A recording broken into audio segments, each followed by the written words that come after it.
you've ruined it for yourself. All right, let's start here. I relate. It sounds as though we're talking about SE in this episode. We're explaining how SE poses difficulties for the INTP and INFJ. I would say I have the same difficulty if shit gets interrupted. Depending on what it is, I might not get back to it. It may be a long time before I get back to it. Like when my wife interrupted me with the gate, I was about to start fixing the gate, but she didn't like the way I was going to fix it because it involved a patch. It wasn't going to look nice enough. And she stopped me, and it was 6 months before I fixed that fucking gate. So, okay, proceed. Sorry. That's the topic. It's SE. Anybody so isn't SE just about noticing stuff? I mean, it's extroverted sensing. It's interesting to think about it because it's sort of the basis for all of our distinctions in the taxonomy, right? It's saying we all can agree on one thing that we must all share a common experience of. If I stab myself here, it's gonna not be nice. That's bad. That thing that when we get hurt, that's bad. We all share that experience. And so it's from there, that's the physical sensing stuff, right? To say like, oh, I would like to experience your agency using my extroverted sensing today. That's a good pickup line, by the way. I'm going to try that next time I go to a bar. I'd like to experience your agency using my extroverted sensing. Anyway, when we use extroverted sensing, basically we're just saying we're using the now, the moment, and our capacity to take action in the moment. It's more temporally defined in that regard than it is anything else at a foundational level, I'd guess, or say, or posit, or imagine. Yeah. I don't know how to compare SE and SI because I know SI is about how would you explain that? Isn't it about feeling uncomfortable with, I don't know, if your surroundings aren't in place, or I don't know. Managing yourself through time. Managing yourself through time. It's managing yourself through time. If you have bad SI, right, then that means you're not going to realize that, well, if I start this now, it'll conflict with this appointment later, or I should eat first, or I should poop before I leave, stuff like that. That's bad SI because you're not managing yourself in time very well. Also, if you find yourself sitting in an uncomfortable position for a long time and go, God, how long am I sitting like this? That's bad SI. Okay, yeah. Okay, so being in touch with your body functions. Yourself in time. Okay. Okay, fair enough. Yeah. That's a problem I have with SI. I have a huge problem with SI because my mom, I just find her really anal when it comes to cleaning. So just about 2 days ago, which is a coincidence, she called. I was just in uni in the library. She just called me. She started screaming. I was like, what did I do? Like, she's all the way in London and I'm all the way in another county. And I was just thinking, what could I have possibly done that makes her scream on the phone like this? And she was talking about how my clothes were all piled, like scrumpled in my closet. I was just thinking, okay. And then I had a few books on top of my closet.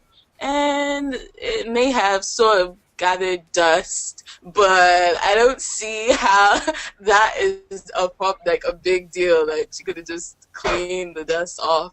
But she was screaming as if someone had died.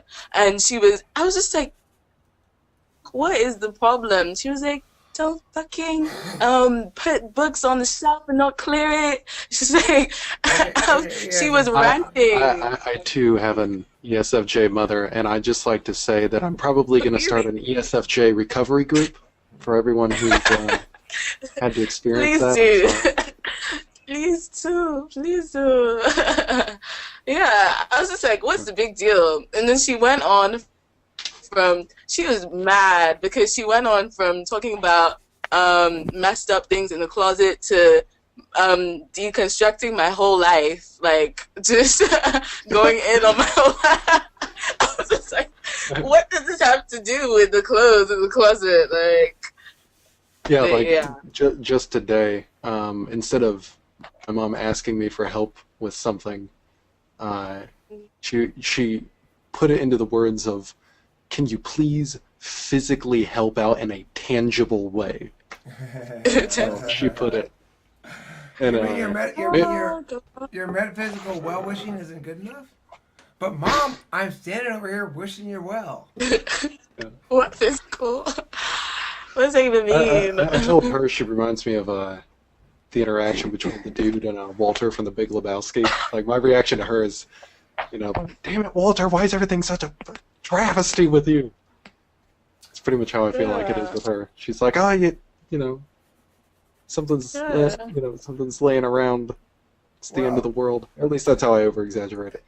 Yeah. I mean, it's not necessarily it's not And it's necessarily not. exaggerated. Because let me. This is kind of a serious story. It's quick, but my ex-wife, at a certain point, I said, and this was the beginning of the end of our relationship, was when I said, Candace, look, you're not the boss around here, okay? You got to stop treating Delilah like you are the boss. You're coming in here, you're yelling at her for this and that. Nobody's the boss around here. And it was an interesting and eye-opening and kind of heart-wrenching conversation because she at first openly rejected the notion. Yes, I am the boss around here. She's a child. I'm like, first of all, she's like 16 now, but second of all, even if she were a child, you don't get to be the boss of people. You get to have legitimate, if you're legitimately upset because they're fucking up a shared thing, okay, but then they have to have equal ownership of it, right? If you're worried or concerned because they're going to hurt themselves, well, that's a different matter. You're not upset at them then, right? ESFJs indulge in anger towards others when others reject their control mechanisms, if they think others are positioned to be under their control. All those damn politics, and for what? Negative FE outward, narcissistic scolding. I love narcissistic scolding, though. I eat that shit up. It's like, oh yeah, I gotta scold the shit out of you. So, now that we've ripped on ESFJs, I think we were talking about SE and SI. Right. SE, we had left off with a distinction between SE and SI. I had asked if anybody else had any thoughts on the matter. I believe we've left ample time for that to occur. If anybody has some thoughts, hasn't had a chance to speak, and would like to do so now, please do so now, or forever eat your peas.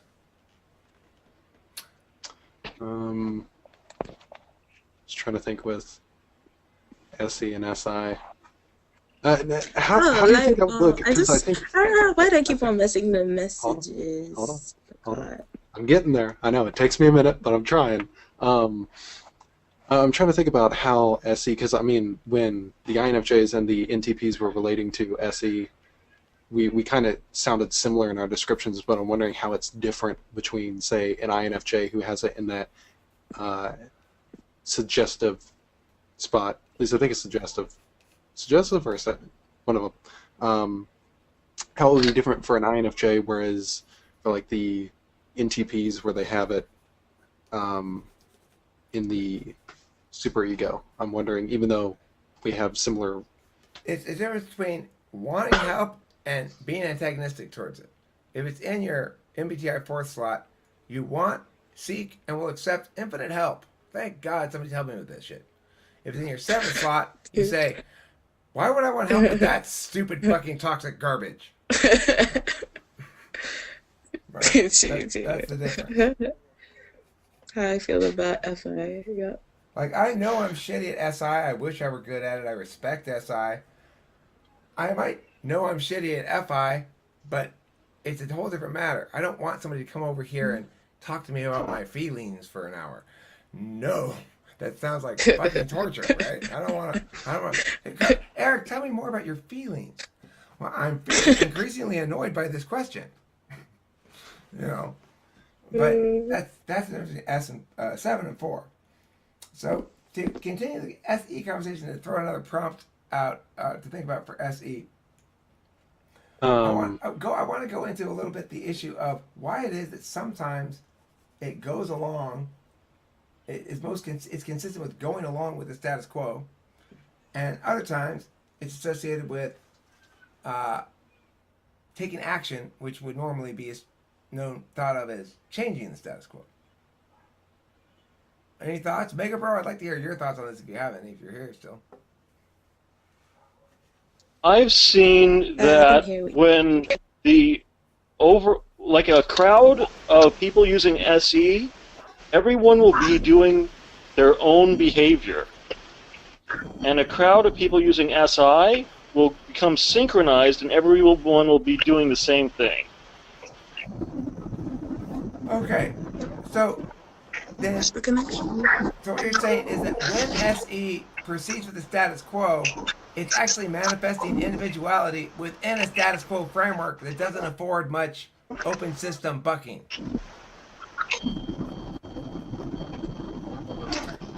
Taylor, are you going to do this again? Is that Taylor? I was about to ask. It's always Taylor that decides to join the meeting when he's in a wind tunnel. He's sharing his worldly noises with us. I was driving. Okay. Taylor's like, well, now that I'm on top of Mount Everest, I'm going to call in. There, I muted him. Wins all.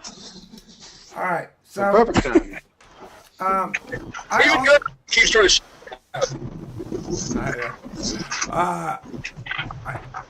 I want to talk about SE. For me, I tend to interpret it when I'm talking about SE as a thing that makes me get up from my chair and do something rather than persisting and sitting in the chair, as it being a change causer, right? So when I didn't plan to do this, but I've been thinking about it in general about what I'm going to do with this board. I bought a board yesterday, and I also bought a jigsaw. So I'm going to carve something out of wood, right? And what I'm drawing on here is a TwFP. I'm going to make a vertical TwFP, carve it out with the jigsaw. I didn't have any notion I was going to do this exactly or start this, but I found myself now with it in my lap doing it, right? That to me is SE doing shit behind the scenes that I'm not really aware of because it's unconscious for me. Is that SE the thing that makes me get up and go get that? Is it? I know it's NE that says there's a possible thing you could do, but there are 50 other possible things I could have done. I've got 50 fucking projects I want to start right now. You know, it's like I could have done any of them. I don't know what made me get this board. You decided that whatever you came up with was the best option. Now you go get it. But see, you're saying I made a judgment. Well, maybe that's how I do it then with my NI. Yeah, I think you probably do it like that, but I don't feel like I made a judgment. Maybe you desire to make a judgment. I feel like I made a judgment once it was already in my hands and I was sitting here. Like I didn't reject it. I didn't go, no, this is a dumb idea.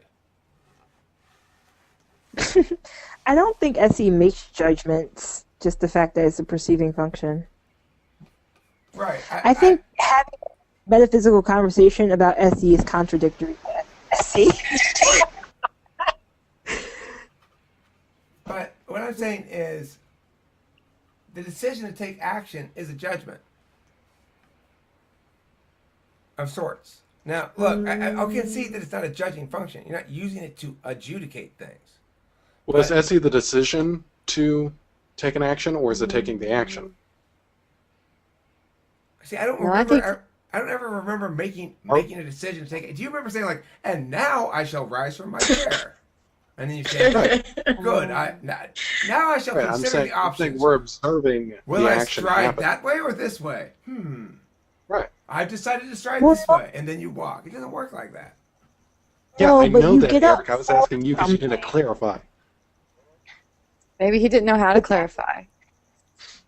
There's a reason why you do it. It's not just like, oh, now I'm going to stand up. It's like, oh, well, now I'm going to stand up because, or now I'm going to shift because my body feels uncomfortable, like an SI thing. Or like, I need to do something, so I'm getting up. It's not like, so that's, I don't know, that's just weird. That's a weird way to think about it. I don't know if you guys noticed it. I noticed it myself and thought, okay, Erica's gonna look weird, but I kept standing up and then sitting back down. In an earlier video, I want to stand up again. It's not. I'm not standing up to do anything, except, well, you know, it's.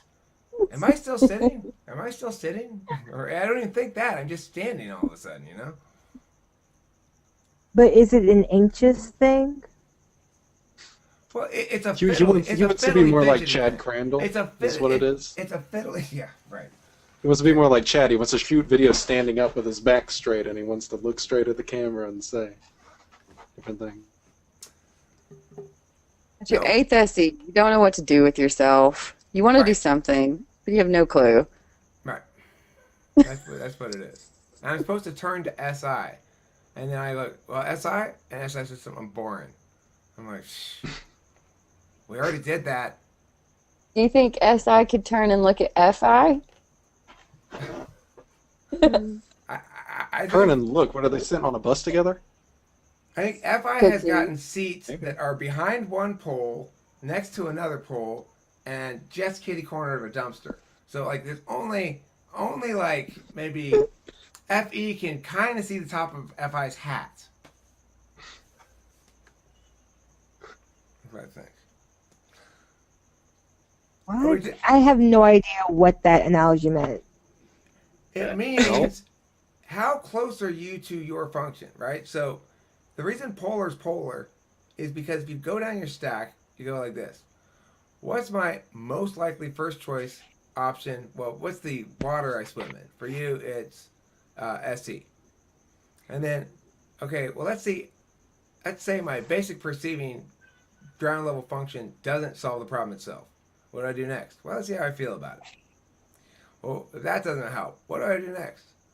Well, I know. Let's look to instructional shit. Like, let's look at how the shit breaks out as a steps, how to get shit done. You know, like how-to-ish kind of approach towards problem solving. And then fourth, you're going to say, all right, none of that shit worked. Let me just sort of try to feel the intuitive truth. But I'm really shitty at that. I'll take all the help I can get with that because I'm not really very good at that one.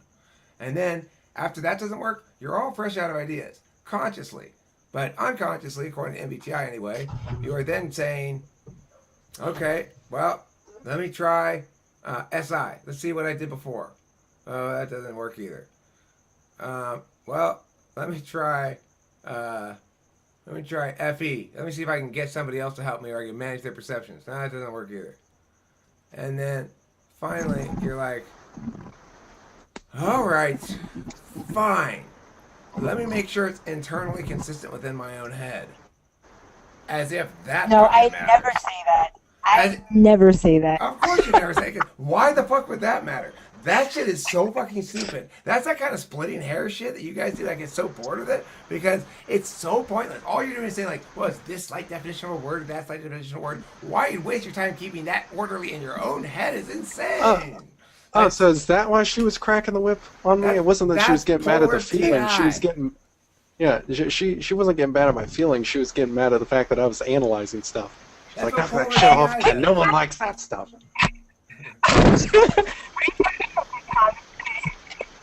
JC, you and your sound quality. You are alternatingly sounding good and terrible, and right now it's terrible. Sorry. I know I sound. Terrible. Can you hear me now? You sound good, my Bob. You sound fine. Taylor, you sound like you're in an Apache helicopter that just got shot down, and you're trying to radio in. I'm messing on a brick road. What we should do is we should put the audio from Taylor and just do like a video where it's the background sound instead. Just soundscapes. Yeah, the soundscapes of Kansas. Just put some soundscapes organ of war. synthesizer in the background, and then just brrr, and then car noises. Ding, You ding, said ding. on how pimp it is. How pimp what is? Being noisy? Your microphone. Are you The one of those microphone guys, I'm not Taylor? using. Are you one of those guys, Taylor, who wants to get a super loud muffler on your car to make it extra annoyingly loud? I have a Hyundai Sonata. All right. You passed that test, my friend. All right. Thanks for talking with famous people. Let's end this episode. It's a long one already. Thanks for watching.